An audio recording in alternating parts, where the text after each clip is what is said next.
Do you know what a red herring fallacy is? I can't say that I do.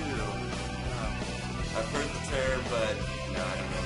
Heard of it before, but I do not. No, I do not. No, I have not. Never heard of it. Yeah, I think it's something that has to do with arguments. Sounds sexy.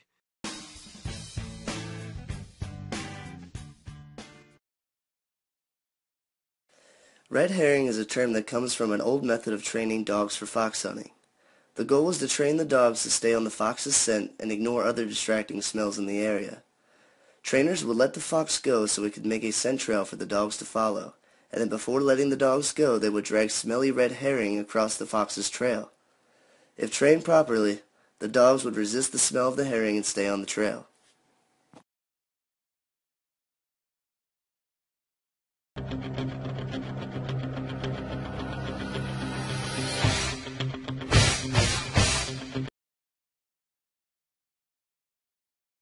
The metaphor is actually simple.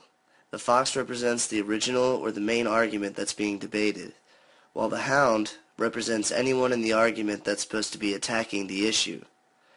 The red herring is the distraction that makes the audience not focus on the issue.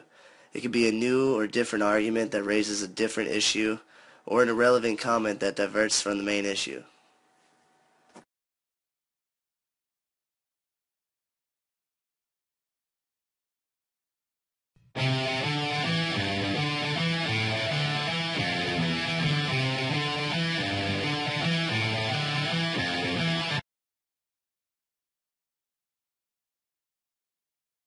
During the Democratic National Convention in 2008, you stated you wanted to keep AK-47s out of the hands of criminals. What has your administration done or plan to do to limit the availability of assault weapons?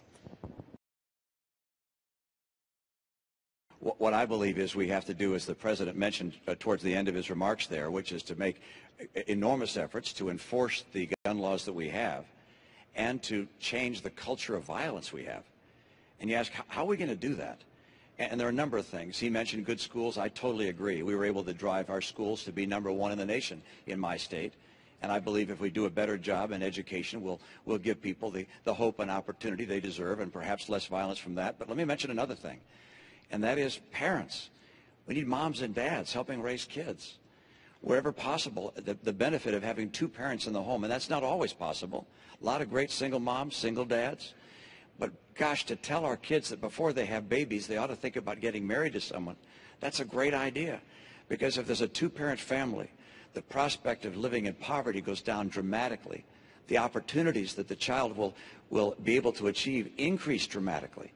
So we can make changes in the way our culture works to help bring people away from violence and give them opportunity and bring them in the American system.